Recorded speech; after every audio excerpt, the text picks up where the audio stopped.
So 2008 the global economy collapses. So what happens? Okay, and I believe this is what happened. I don't think this is conspiracy theory. The central banks basically encouraged the Chinese central bank to start printing money, right? And this is important because when you start printing money and you invest in real estate, you need resources. You need to buy resources from Australia, from Brazil. And this is what saves the global economy. And this all looks very impressive, guys.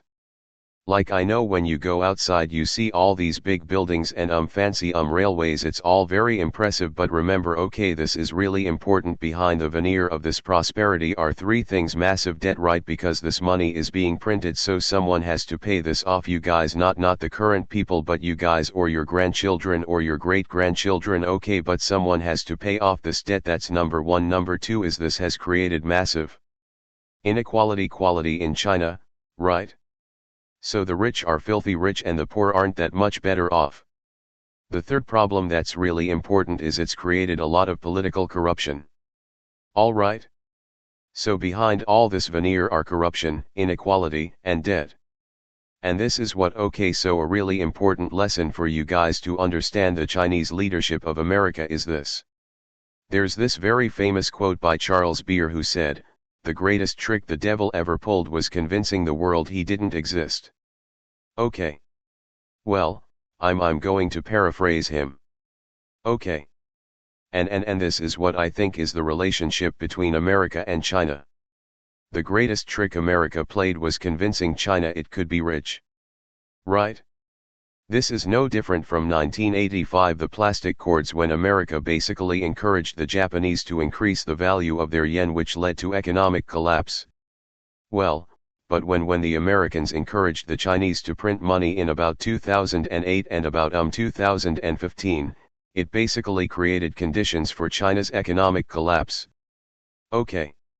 Alright. This is what led to the rise of this man, our dear fearless leader. Okay. I believe his intentions are good. I think he wants to save China from this global financial capitalist system. He needs to maintain China's independence and sovereignty, and he's fighting very hard to save the Chinese nation. Okay, that's what I believe.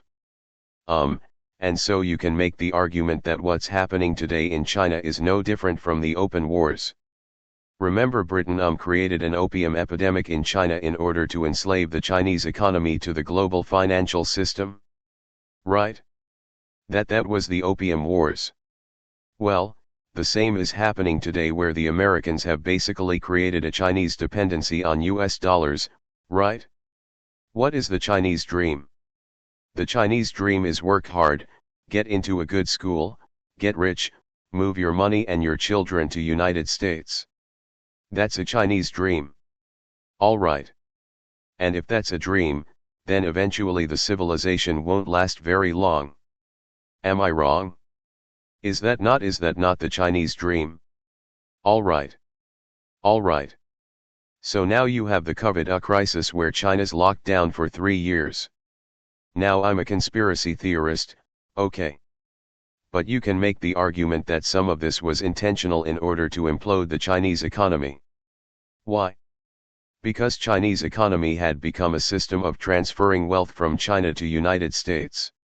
So by imploding the economy, you're stopping this drainage. Okay. Alright. This also led to the rights of this man Vladimir Putin, who is very much like Joseph Stalin. He understands the grand picture. He understands strategy, grand strategy. He understands that now it's time to strike. Why? Because America has created this crazy fantastical system, right? Where there's a hierarchy of prices.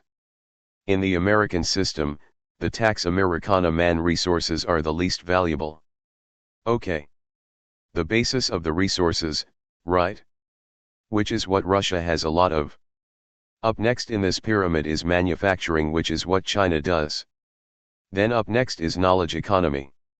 So professionals, and that's what Europe and America does really well. Okay.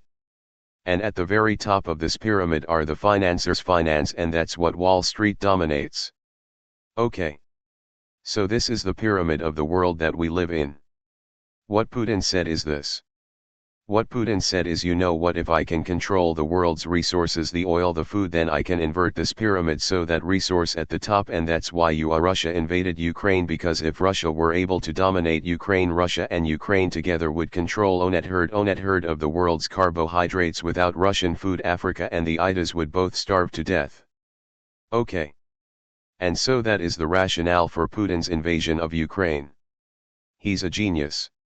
He understands there's fundamental weakness in the American system. Okay. If you're able to control the resources, you are able to strangle this financial system. Okay. So by invading Ukraine, Putin shows that America is a paper tiger. Faith in the USD rests on the aura of the American military's inviolability and invincibility. This now forces the Americans to invade Iran. Okay. Does that make sense to you guys? The logic here is very simple. Why does Saudi Arabia buy US dollars even though they know it's not worth anything?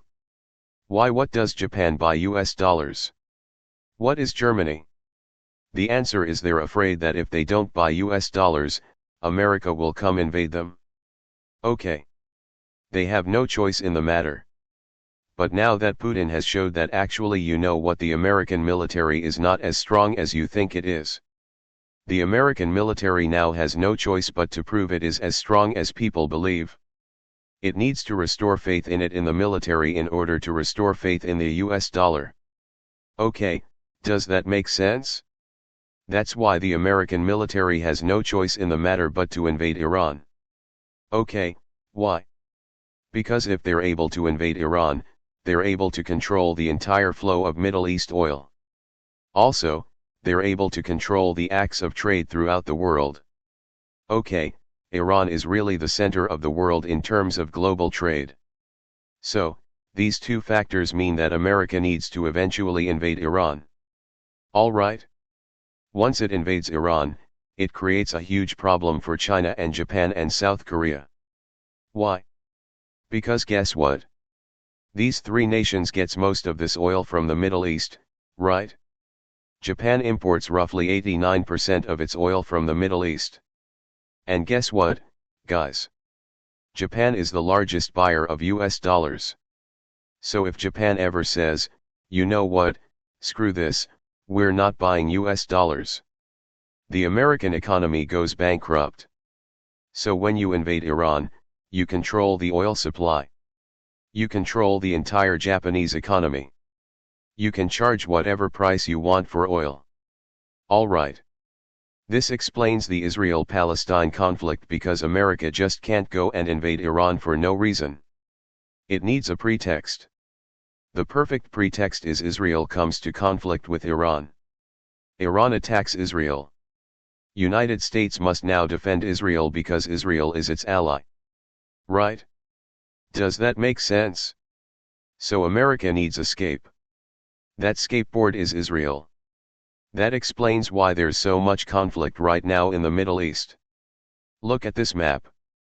Okay, this is Iran. It's surrounded by American bases.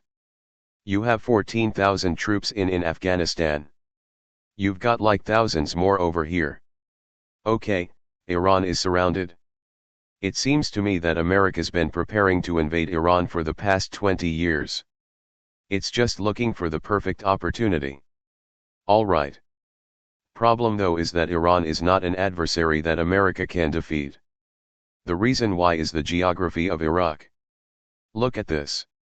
In 2003, America went to Iraq and destroyed Iraq. Why? Iraq's a desert. It's flat plains. America has bombs. It has fighter planes, right? It's pretty easy to destroy a desert. But Iran is all mountains. These fighter planes do no good against mountains.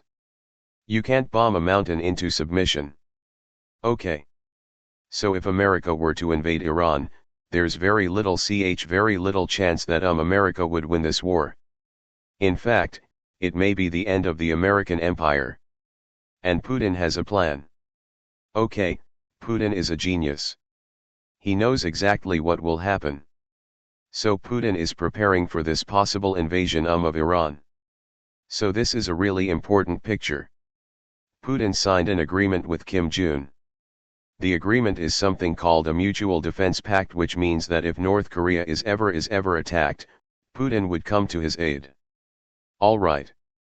Now, why would Putin do this? This is really strange. The answer is this. The answer is if America attacks Iran, he needs to throw America off balance by creating a conflict somewhere else. The best place to create a conflict would be Southeast Asia. Right now, you would think, wait a minute here, Putin and China are best friends. If America invades Iran, then China may invade Taiwan. But I already told you this, China is dependent on the American economy. So I do not believe this will happen. Okay. And Putin is fairly certain this won't happen either.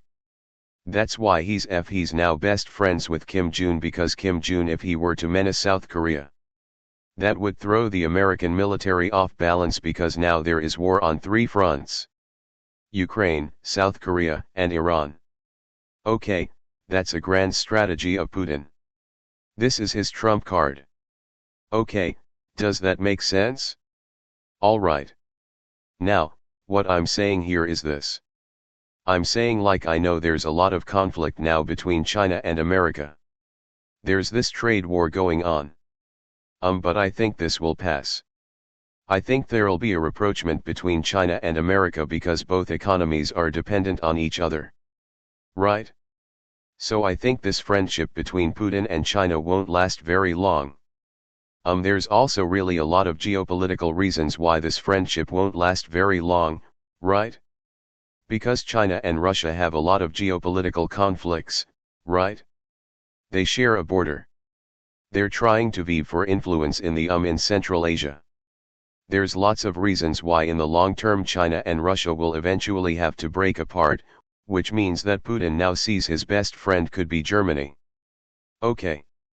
These I think are going to be the 2 big geopolitical surprises next 5 years.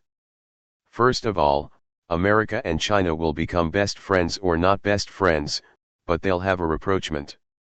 And then Germany and Russia will have a rapprochement. Okay. Alright. So, Donald Trump, President of the United States, he wants a 3rd term. Okay. He's creating everything he's doing right now is because he wants to be king of the United States. He wants a 3rd term. Okay. For a variety of reasons. Okay, I won't go into many reasons, okay. But he's that narcissistic. He has to solve a problem. His problem is the national debt, right? It's now $37 trillion. You can't pay this off. You can never pay this off. But the theory is like, as long as you are the greatest military in the world, as long as you can go invade everyone, you don't have to pay this off. You can constantly increase this debt. Okay, that's a theory. This explains the US-China trade war. Everything that we're seeing today is because Donald Trump needs to come to an agreement with China for a variety of reasons. Okay. The first reason is Trump wants to invade Iran, and so he needs to be on good terms with China. Okay. Another reason is he needs people to buy US dollars, right? And right now there's a lot of financial repression in China, meaning that you can't convert a Chinese currency into US currency. American investors aren't allowed to come to China and buy up the Chinese financial system. Trump wants China to open up. Trump needs to create more interdependency between China and the United States. Okay. And that's why for Trump, Chinese citizens and students in America, it's the ultimate leverage point in negotiations. Ask yourself why this is happening. Why is it that your visas are being threatened? You want to go to United States and spend a lot of money to get American education. But Trump is saying, no, no, no. We get to go to your visa. Why is this happening? It's all part of negotiation. Okay. There's no way that America will shut out Chinese students because America needs that money. Okay. Without Chinese spending money in America, without Chinese wanting to purchase US dollars, the American company will collapse. So there's no way that America will close its door to Chinese students. But it needs China to open up its economy furthermore to create more interdependency to save the US dollar. Okay.